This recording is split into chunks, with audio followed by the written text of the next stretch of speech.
우리는 하나님을 향한 믿음을 가지고 이 세상을 살아갑니다. 하나님을 향한 굳건한 믿음, 신앙을 우리가 소유하고 살아가는데요. 이미 예수 그리스도로 말미암아 우리에게 임한 그 하나님의 나라를 소망하고 또 다가올 그 영원한 하나님의 나라를 꿈꾸며 우리는 살아가게 됩니다. 하지만 우리가 이 세상 가운데 영원한 하나님 나라의 시민권자로 우리가 그렇게 살아가지만 실상 우리의 삶이 녹록치 않게 됨을 우리가 종종 발견하게 됩니다. 다양한 소셜미디어나 세상의 소식들을 접하게 되면 세상은 점점 악해지고 또 반기독교적이며 우리의 믿음과 신앙을 지켜내기에는 참 힘든 세상임을 우리가 바라보게 되죠. 이러한 사회 속에 우리는 다니엘의 말씀을 통하여 어떻게 살아가야 하는지 삶의 지혜와 삶의 태도를 우리가 발견하게 됩니다. 혼탁한 세상 가운데 우리의 믿음과 신앙을 과연 어떻게 지켜낼 수 있는지 다니엘은 중요한 지침을 우리에게 말씀해 주고 있는데요. 지난 시간에 우리는 다니엘의 서론 부분을 다뤘습니다. 다니엘이 살던 시대, 그때는 여호야김이 다스리던 시대로 이스라엘의 멸망이 얼마 남지 않은 그때에 있었던 시기였음을 우리는 말씀을 통해 살펴보게 되었습니다. BC 605년 갈그미스 전투를 통하여 모든 패권이 바벨론에게 넘어가게 되고 이스라엘 또한 바벨론의 포로가 됩니다. 이때 바벨론의 포로로 잡혀간 사람들이 있으니 다니엘과 세 친구들입니다. 그들은 바벨론의 사상과 민족의 정체성을 없애기 위한 그들의 학문과 언어를 가르치게 함으로써 그들의 이름을 바꾸게 하여 바벨론화 시키게 되는데요.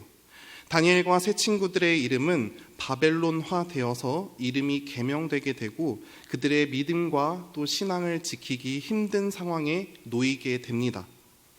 이번엔 바벨론 왕 느부갓네살이 측근 보좌관인 환관장에게 명령을 합니다. 이스라엘의 포로로 잡아온 이들에게 왕의 음식과 그가 마시는 포도주를 대접하라 라고 명령하죠. 왕이 베푸는 그 진수성찬 그리고 그 음식을 함께 나누며 모든 공로와 모든 은혜가 바로 바벨론 왕 느부갓네살에게 있음을 나타내려 했습니다. 그런데 이 시기에 다니엘은 인생의 가장 큰 결심, 위대한 결단을 내리게 되는데요. 다니엘 1장 8절 말씀을 우리 한 목소리로 함께 읽겠습니다. 다니엘은 뜻을 정하여 자기를 더럽히지 아니하리라 하고 자기를 더럽히지 아니하도록 환관장에게 구하니 아멘. 다니엘은 왕이 주는 음식과 그가 마시는 포도주로 나를 더럽히지 않겠노라 결심합니다. 우리는 이 결단 앞에 이 다니엘이 처한 배경을 이해할 필요가 있습니다. 왕이 음식을 지정했습니다. 그리고 그것을 먹어야만 했습니다.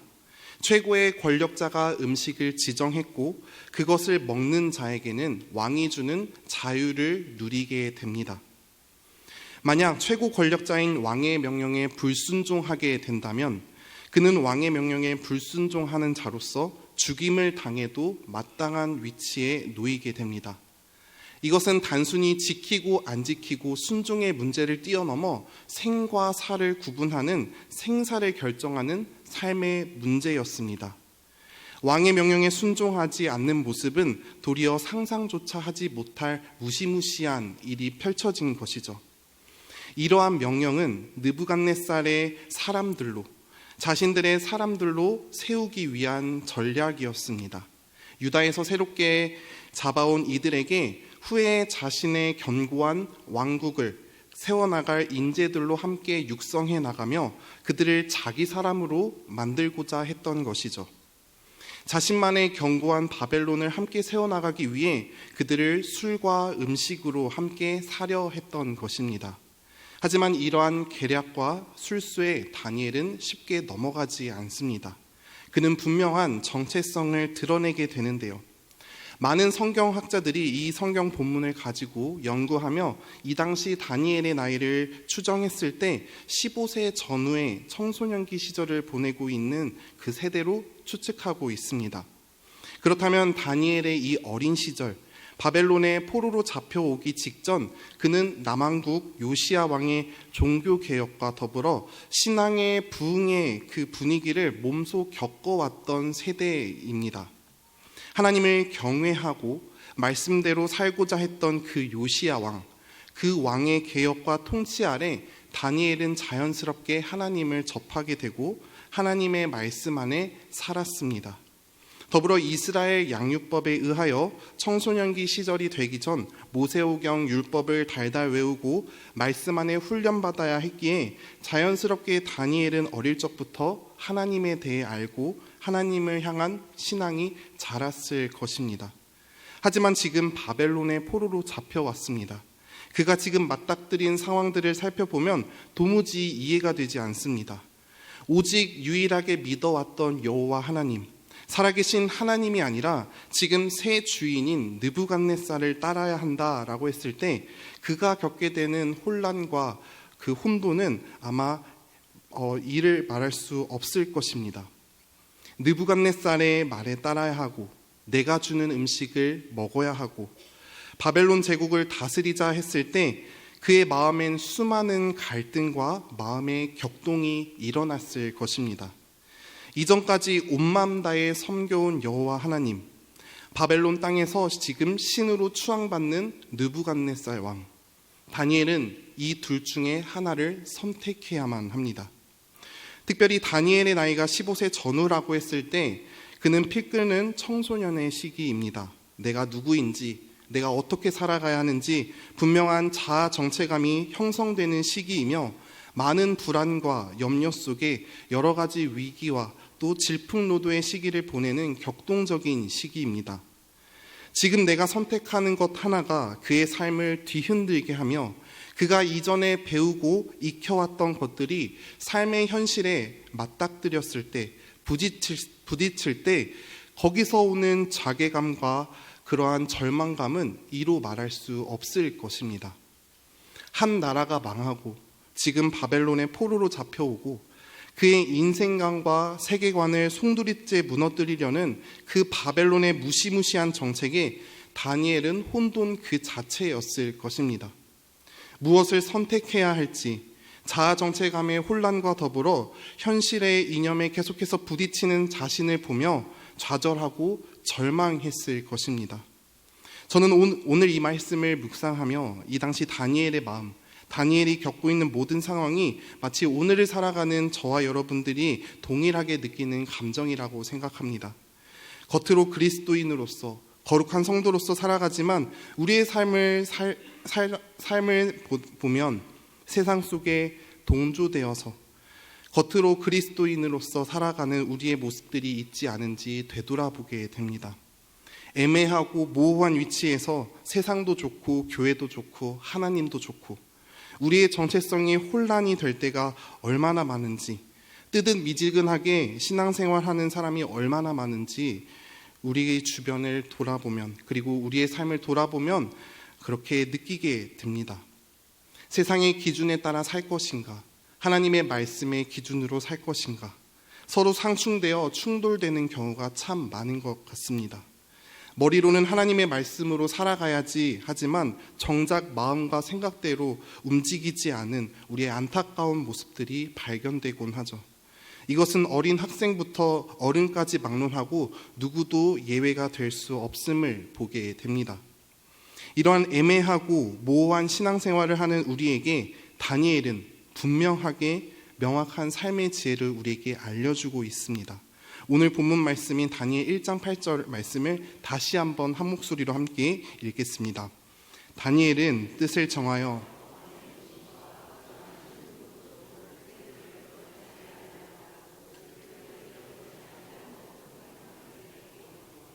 아멘. 다니엘은 뜻을 정하였다라고 고백합니다. 내가 비록 지금 바벨론의 포로로 잡혀왔고 바벨론에 살고 있지만 바벨론에 속하지 않기로 결단합니다. 내가 비록 바벨론에 살고 있지만 바벨론의 가치와 문화와 세계관과 그 음란함에 따르지 않기로 결정하는 것이죠.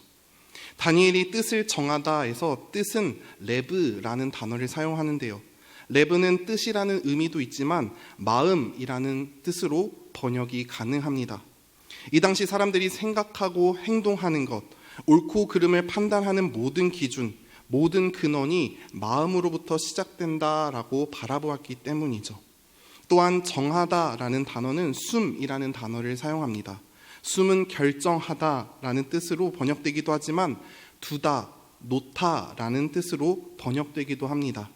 그래서 종합해서 보면 다니엘은 뜻을 정하였다라고 우리에게 말씀하고 있지만 더불어 다니엘은 뜻을 정하여 이것을 다니엘은 마음을 두었다라고 우리가 번역할 수 있는 것이죠. 느부갓네살이냐 하나님이냐 하는 그 갈등 속에 다니엘은 모든 마음과 뜻을 정하여 하나님께 두며 하나님께 그의 마음을 두었다라고 우리에게 말씀해 주고 있습니다. 더 가치 있고 더 의미 있는 것에 마음을 두고 하나님을 선택했다라는 것이죠. 내가 비록 지금 나라가 망해서 바벨론의 포로로 잡혀와 수치스럽게 하루하루 살아내지만 내 몸은 바벨론에 있다 한들 내 삶은 바벨론에 속하지 않겠노라 결단하는 것입니다. 내가 비록 지금 바벨론에 있지만 내 마음과 내 중심은 하나님께 두겠다라는 결단입니다. 다니엘의 이러한 뜻을 다한 고백, 이 선택은 하나님을 향한 믿음의 고백이었습니다.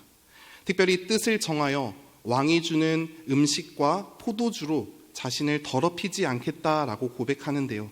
과연 왕이 주는 음식과 포도주가 무엇이기에 다니엘이 이렇게 거절했을까요?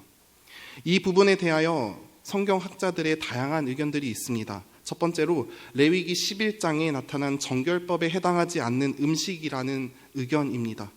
성경이 말한 정결법에 따라 부정한 음식을 먹었기에 다니엘이 지금 거절했다라는 것이죠.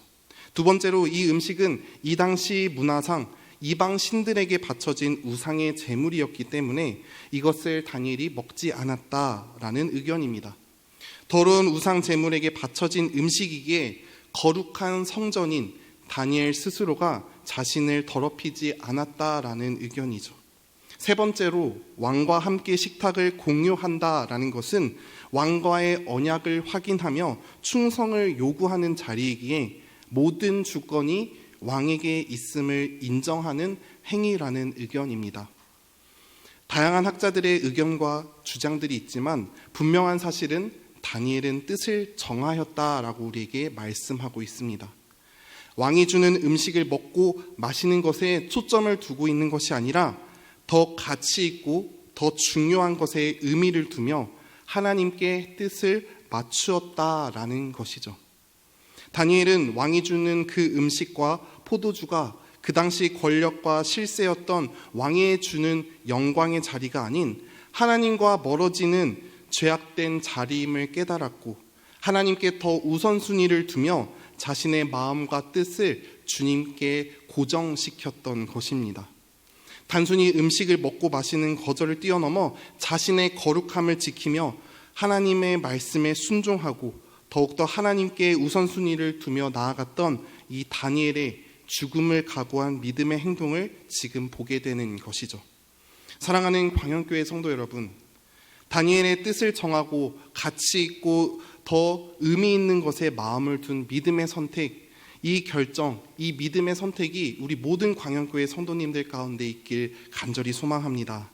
세상의 기준이 아니라 하나님께 기준을 두고 하나님의 말씀에 우리의 삶을 두며 내 뜻이 아닌 하나님의 뜻대로 살아가는 우리 모든 성도님들 되시길 소망합니다. 내 마음과 내 시선이 온전히 주님께 향할 때, 주님의 뜻에 맞추어 나아갈 때 우리는 어떠한 일들을 경험하게 될까요?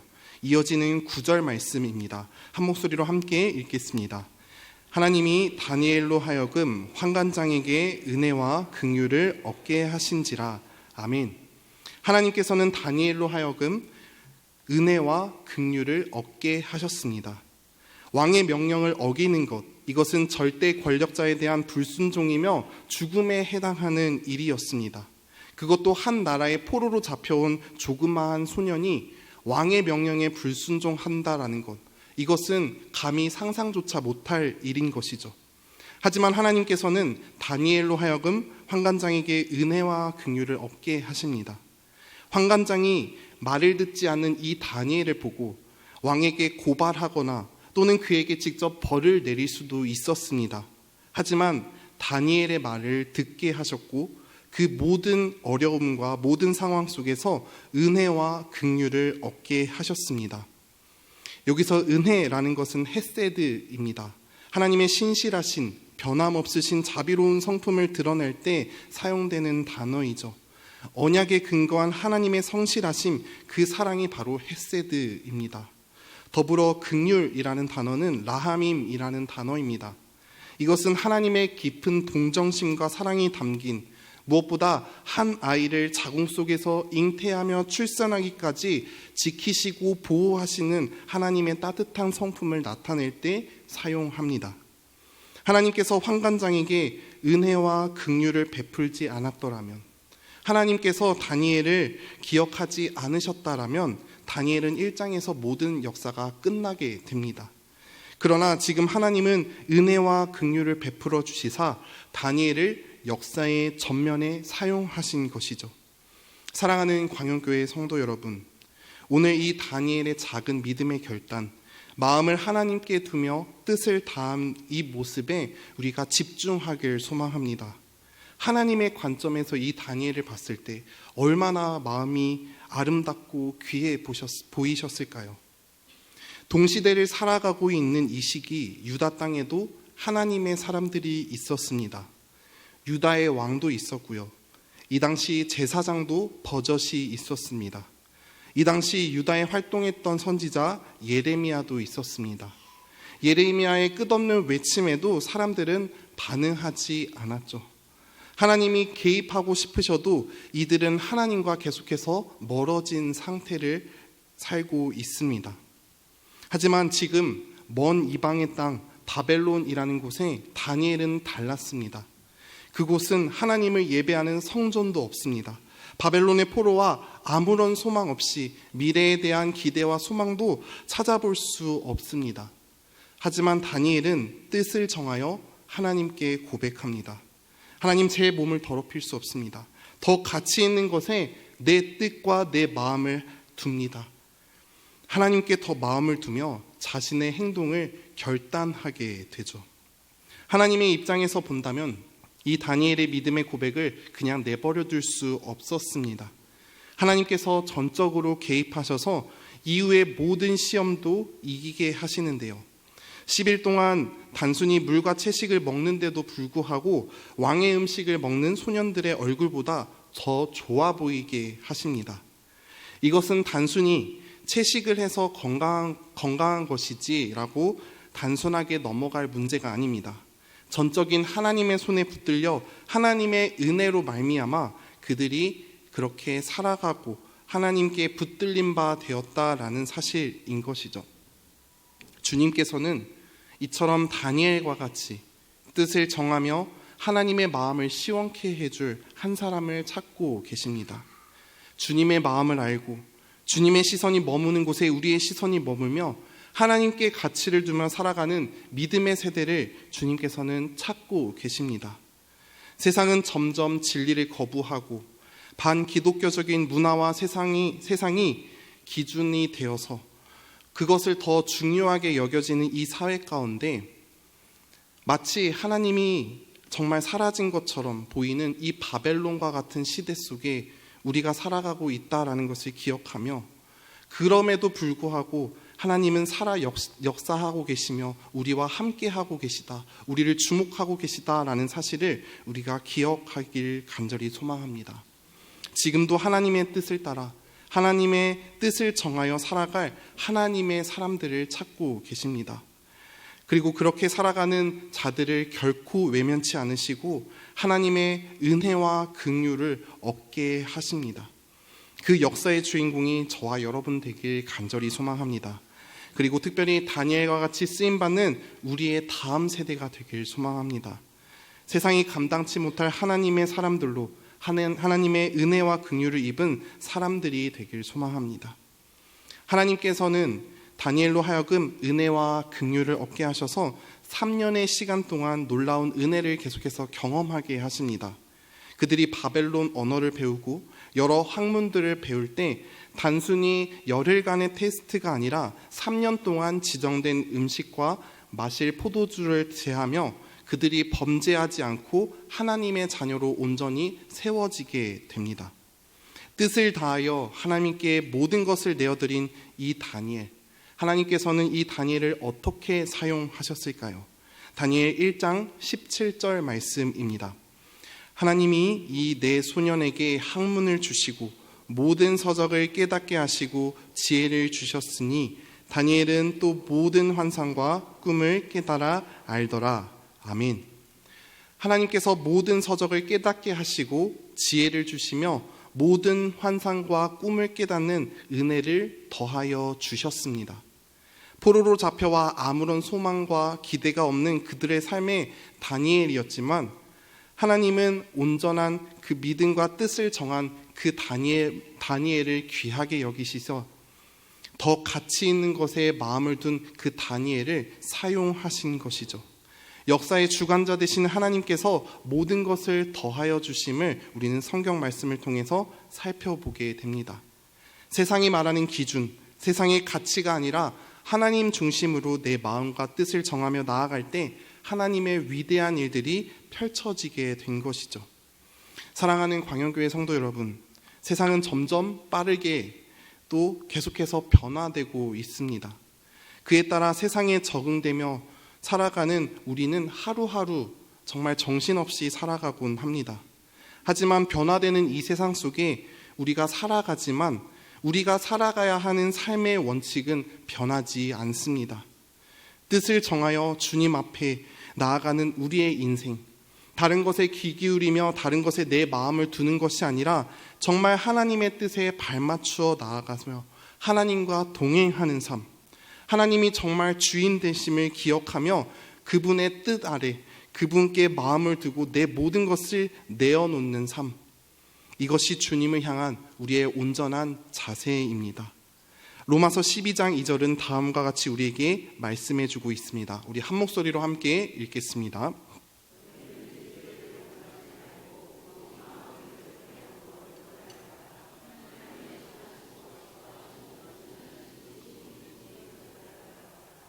아멘. 주님은 이 세대를 본받지 말고 마음을 새롭게 함으로 하나님이 정말 기뻐하시는 삶이 무엇인지 분별하라고 우리에게 말씀해 주고 있습니다. 세상의 기준, 세상의 뜻을 따라 살아가는 삶이 아니라 거기에 동요되어서 휩쓸려가는 우리의 인생이 아니라 하나님의 뜻 가운데 하나님께 기준을 두고 뜻을 다하며 살아내는 인생, 이것이 주님이 우리에게 요구하시는 삶의 원리라는 것입니다.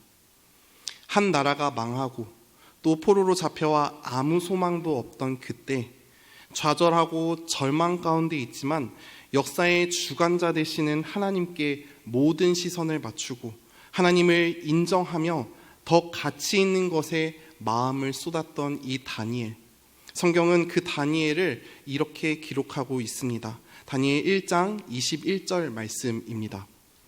다니엘은 고레스 왕 원년까지 있으니라. 아멘. 지금 다니엘이 바벨론의 포로로 잡혀왔을 때는 느부갓네살 왕이 통치했을 때입니다.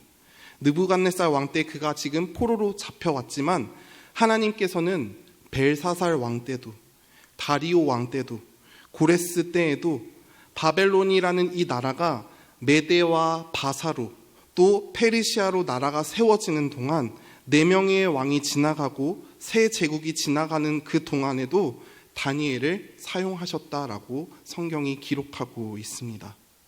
말씀을 맺겠습니다. 모든 주권이 하나님께 달려있음을 믿고 뜻을 다하여 하나님을 선택했던 이 다니엘의 모습을 통하여 위대한 하나님의 나라를 세워나가는 역사의 주인공으로 하나님은 다니엘을 사용하셨습니다. 뜻을 다하여 더 가치 있고 의미 있는 것에 마음을 쏟으며 나아갔던 그 삶, 오늘도 주님은 다니엘과 같은 자를 찾고 있다라는 사실을 기억하길 소망합니다. 뜻을 다하여 하나님과 발맞추어 나아가는 다니엘과 같은 우리 모든 광영교회 성도님들 되어서 정말 이 시대에 하나님의 마음을 시원케 해드리며 믿음의 삶을 살아내는, 그로 말미암아 우리 삶에 하나님이 주시는 은혜와 긍휼이 우리 삶에 펼쳐지는 은혜가 가득하길 간절히 소망합니다.